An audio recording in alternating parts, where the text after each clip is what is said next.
Sir ఇవాళ రేవంత్ రెడ్డి గారు ED office ముందర ధర్నా చేశారు సార్. అంటే అదాని ఆస్తులపైన ఎంక్వైరీ చేయాలి, విచారణ జరపాలి. రాహుల్ గాంధీ గారు పిలిపించారు.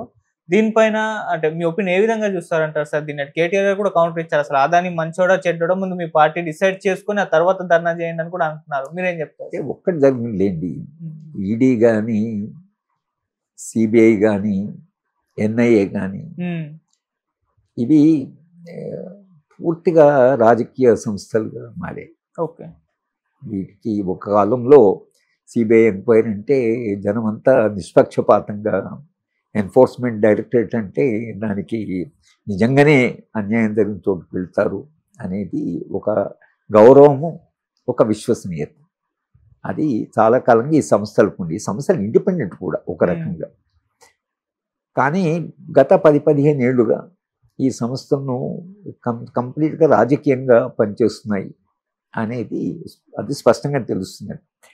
Enforcement directorate opposition parties, opposition ఎక్కడైతే అధికారం ఉందో అక్కడ చేస్తున్నారు. కానీ భారతీయ జనతా పార్టీ ఎక్కడైతే అధికారం ఉందో, భారతీయ జనతా పార్టీ ఒక్క సభ్యుడి మీద కూడా వాళ్ళు ఇంతవరకు ఎన్ఫోర్స్మెంట్ అంటే పూర్తి ఆ పార్టీలో అందరూ నిజాయితీ పరులే, ఎవ్వరికి ఎటువంటి తప్పులు చేయలేదు అని అనడానికి వీల్లేదు.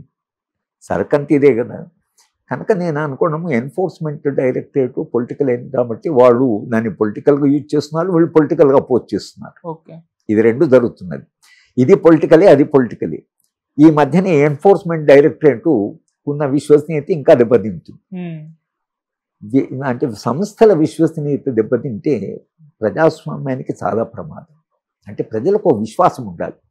ఒక అన్యాయం జరిగితే ఇక్కడ వెళితే మనకు న్యాయం జరుగుతుంది అనే విశ్వాసం సమాజంలో ఉండాలి. ఉంటేనే ప్రజాస్వామ్యం నిలబడుతుంది. అధికారం కూడా కొంత జాగ్రత్త ఉంటుంది. కానీ ఈ సంస్థలు కూడా పూర్తిగా బలహీనమైపోయి రేపు జనము అన్యాయం జరిగితే ఏంటి, ఎక్కడ పోవాలి, ఏ సంస్థకు చెప్పుకోవాలి, మనం ఎవరి దగ్గర పోవాలి అని ప్రజలను మీరు అక్కడ నెట్టేస్తే వచ్చే సంక్షోభం చాలా తీవ్రమైన సంక్షోభం. అటువంటి బంగ్లాదేశ్, శ్రీలంకలో దాంట్లో ప్రజలకు ఏ విషయం లేకపోతే ఆగ్రహం వచ్చిందంటే వాడు ఏం చేస్తారో తెలియదు. మీరు ఇవన్నీ కాపాడుకోవాలి. సమాజంలో కాస్త శాంతి భద్రతలు ఉండాలన్నా ఈ సంస్థలన్నిటి మీద ప్రజలకు నమ్మకం ఉండాలి. ప్రజలకు ఏముండాలంటే మనకు అన్యాయం జరిగితే ఎక్కడైనా పోయి చెప్పుకోవచ్చు అనే ఒక విశ్వాసం ఉండాలి. మనకు అన్యాయం జరిగితే ఎక్కడ పోయినా ఏం జరగదు అని అది ఒక నిరాశలో గురయ్యారు అనుకోండి, అప్పుడు ఆగ్రహం వచ్చినప్పుడు ఎవరు దాన్ని ఆపలేరు, అప్పుడు చాలా కష్టమవుతుంది. కనుక సంస్థలను కాపాడుకోవడం చాలా అవసరం. అది రాజ్యానికి చాలా అవసరం. ఎందుకో మరి ఈ సంస్థలు బలహీనపడ్డాయి, వాళ్ళు కూడా దాన్ని రాజకీయంగా ఉపయోగిస్తున్నారు, వీళ్ళు దాన్ని రాజకీయంగా వ్యతిరేకిస్తున్నారు. మొత్తం దీంట్లో అంత రాజకీయం అయిపోయింది. రాజకీయం అంటే నెగిటివ్ రాజకీయాలు, ఇవి పాజిటివ్ రాజకీయాలు కదా, అంత నెగిటివ్ రాజకీయాలు వచ్చేసాయి. రావడం వలన ఎవరు ఏమిడికి ప్రమాదం జరుగుతుందంటే ప్రజాస్వామ్యం. అంటే ఈ లిబరల్ డెమోక్రసీ ఏదైతుందో, ఉదార ప్రజాస్వామ్యం ఏదైతుందో, ఓ 75 ఏళ్ళుగా కొంత విశ్వసనీయత ఉండి ఒక డెమోక్రటిక్ కంట్రీ అని ప్రజలకు కూడా ఏదో ఒక సంస్థ మీద నమ్మకం ఉండి, ఒక కాలంలో మేము విద్యార్థులుగా ఉన్నప్పుడు ఏదన్నా యూనివర్సిటీలో తప్పితే ఐఏఎస్ ఆఫీసర్ చేత ఎంక్వైరీ చేయించాలని అడిగేవాళ్ళం. అంటే అప్పుడు ఐఏఎస్ ఆఫీసర్ క్రెడిబిలిటీ అంత ఉండేది. ఐఏఎస్ ఆఫీసర్ అంటే చాలా తెలియగలవాడు, నిష్పక్షపాతంగా ఉంటాడు, తర్వాత వాడికి నిజాయితీగా ఉంటారు, ఇవన్నీ ఉండేవి. ఇప్పుడు ఐఏఎస్ ఆఫీసర్ని ఎవరు అడుగుతారు? ఐఏఎస్ ఆఫీసర్ ఎంక్వైరీ ఎవరు అడగరు. ఐఏఎస్ ఆఫీసర్లో మొత్తం క్రెడిబిలిటీ పోయింది. అంటే అట్లా ఒక్కొక్క సంస్థ ఒక్కొక్క క్రెడిబిలిటీ పోయిన కొద్దీ మీకు సమాజంలో అశాంతి పెరిగి అది ఎక్కడికో దారితీసి ఒక అంటే మనము కంట్రోల్ చేయలేనటువంటి దశకు పోయేటువంటి ప్రమాదం ఉంటుంది. అది అర్థమైన వాళ్ళు అయితేనే జాగ్రత్తగా, నెహ్రూ గారు లాంటి వాళ్ళు సంస్థను చాలా గౌరవించారు. తర్వాత ఆ కాలం నుండి క్యాబినెట్ మినిస్టర్, విశ్వవిద్యాలయం అంటే అబుల్ కలాం ఆజాద్ మొదటి ఎడ్యుకేషన్ మినిస్టర్. విశ్వవిద్యాలయ వైస్ ఛాన్సలర్ను కలవాలి అని సెక్రటరీ చెప్తే పిలవమంటారంటే వైస్ ఛాన్సలర్ అంటే పిలుస్తారు, అసలు నేనే వెళ్ళి కలుస్తాను, ఆయన వైస్ ఛాన్సలర్ కదా అని అంత గౌరవంగా ఆ రోజు ఎడ్యుకేషన్ మినిస్టర్ మాట్లాడాడు. ఇప్పుడు ఏం పరిస్థితి? ఇప్పుడు విశ్వవిద్యాలయం అంటే ఇది ఎట్లా మార్చేశారు దాన్ని, దానికి ఎంత ప్రతిష్ట ఉండేది. ఇప్పుడు ఏం చేశారు మీరు? విశ్వవిద్యాలయాలు అంత ప్రతిష్ట కలిగి తామంతా మేనేజ్, ఎంత అసలు విద్యారంగం ఎంత బాగుండేది. కానీ మీరు క్రమక్రమంగా మనం వాటిని నిర్వీర్యం చేస్తూ వచ్చాం.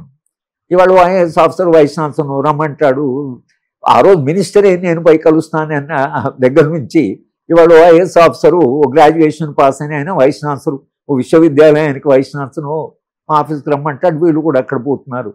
మొత్తము విశ్వవిద్యాలయాలకు ప్రతిష్ట, దాని స్వతంత్ర ప్రతిపత్తి, దానికి ఒక క్వాసీ జ్యుడిషియల్ బాడీ, దానికంటూ ఒక సెల్ఫ్ గవర్నెన్స్, అది స్వయం పరిపాలనా సంస్థలు ఇవన్నీ. అందుకనే మాకు ఇప్పుడు సెంట్రల్ యూనివర్సిటీలో మీరు చూస్తే ఒక అకాడమిక్ కౌన్సిల్ ఉంటుంది, ఒక కోర్ట్ ఉంటుంది, కోర్ట్ అంటారు దాన్ని. అక్కడ ఏమన్నా వస్తే దానికి ఒక కోర్ట్ ఉంటుంది, ఒక ఎగ్జిక్యూటివ్ కౌన్సిల్ ఉంటుంది, ఒక క్యాబినెట్, ఒక లెజిస్లేచరు, అట్లా ఉంటుంది విశ్వవిద్యాలయం. మీరు ఎవరు బాధ్యులు అంటే మేము వరకు కాదు, మేము బాధ్యులం, సంస్థ ప్రజలకు సమాజానికి బాధ్యులు అన్నట్టుగా ఉంటుంది. విశ్వవిద్యాలయం అట్లా నిర్మించారు. ఇవాళ విశ్వవిద్యాలయం పూర్తిగా కొలుగొట్టేసి అది పూర్తిగా దాన్ని ఎంత ఒక చిన్న ప్రభుత్వ సంస్థలాగా మార్చేశారు. దానివల్ల నష్టం ఏమైనా జరిగింది, ప్రజాస్వామ్యం జరిగింది, విద్యారంగానికి నష్టం జరిగింది. తర్వాత ఇప్పుడు పాలించడం కష్టమైపోయింది. విశ్వవిద్యాలయం గొడవ అయితే విద్యార్థులు పోయి ప్రభుత్వం దగ్గర పోతారు, ప్రభుత్వం దగ్గర పోయి గొడవలు చేస్తారు. అంతకుముందు గొడవ జరిగితే విశ్వవిద్యాలయమే హ్యాండిల్ చేయాలి, దాన్ని ప్రభుత్వం దగ్గరికి వెళ్ళేది కాదు. అంటే అట్లా మేనేజ్ చేస్తారు అనుకోండి, యూత్ అంతా లక్షలాది మంది యూత్ను విశ్వవిద్యాలయాలు మేనేజ్ చేసినాయి అనుకోండి, అప్పుడు ప్రభుత్వానికి ఇంత క్రైసిస్ ఉండదు. కానీ మీరు ఈ సంస్థలను కొలుకొడితే జరిగేది అది, అంత పోయి ఎక్కడ వాళ్ళ మీద పడతారు, క్రైసిస్ పెరుగుతుంది అసలు. సార్ అంటే ముందు నుంచే బీజేపీ అని ఒక విమర్శ ఉంది, అంటే ఇద్దరు గుజరాతీలు ఇంకో ఇద్దరు గుజరాతీలకు దేశాన్ని అమ్మేస్తున్నారని చెప్పి పెద్ద ఎత్తున ప్రచారం అయితే చేశారు సార్. ఇప్పుడు ఈ విధంగా కాంగ్రెస్ పార్టీ బయటకు వచ్చి ధర్నాలు, ఈడీ ముందర ఇటువంటివి చేయడం వల్ల బీజేపీకి ఏమన్నా ఇంపాక్ట్ పడే అవకాశం ఉందా సార్? దీని ప్రభావం ఉంటుందంటారా? బీజేపీ ఆల్రెడీ మొన్న ఎన్నికల్లో దెబ్బతింది కదా, పార్టీ ఓడిపోయింది. నిజానికి స్ట్రిక్ట్ గా నంబర్లో మాట్లాడాలంటే పార్టీ ఓడిపోయింది. సరే, అలయన్స్ పెట్టుకోవడం అనేది అది రాజకీయాలు కాబట్టి రెండు పార్టీలతో వాళ్ళు అలయన్స్ పెట్టుకున్నారు. ఎందుకు బీజేపీ దెబ్బతిన్నది ఆలోచించాలి కదా. భారతీయ జనతా పార్టీ ఆలోచించవలసి ఏంటంటే, ఎందుకు మనము పోయిన ఎన్నికలో 303 సీట్లు వచ్చిన వాళ్ళు ఇన్ని సీట్లు మనకు తగ్గాయి. నరేంద్ర మోడీ మెజారిటీ 4 లక్షలు 5 లక్షలు తగ్గింది కదా. మరి ఆయన ప్రధానమంత్రి అంటే అంతర్జాతీయంగా ఇవాళ ఆయన యుక్రెయిన్ వెళితే ఆ సమస్య పరిష్కరిస్తాడని అంటున్నారు.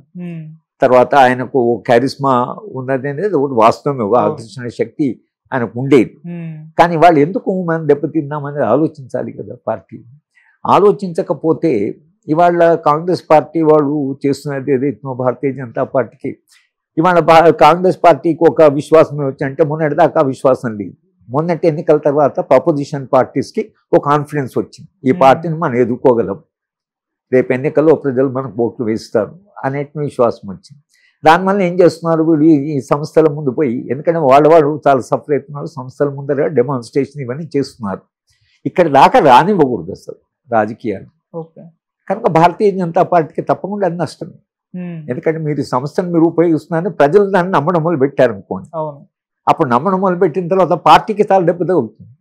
పార్టీ అది ఆలోచించాలి, తమ సంస్థల యొక్క విశ్వసనీయతను కాపాడుకోవడం కూడా తమలో బాధ్యత అన్నప్పుడు మీరు ఏంటి ఎన్ఫోర్స్మెంట్ డైరెక్టర్ దగ్గర కూడా పోతారా ఏంటి, ఆ సంస్థ ఏమనుకుంటున్నారు మీరు అనే ధైర్యము ప్రభుత్వంలో ఉండే వాళ్ళకు ఉంటుంది.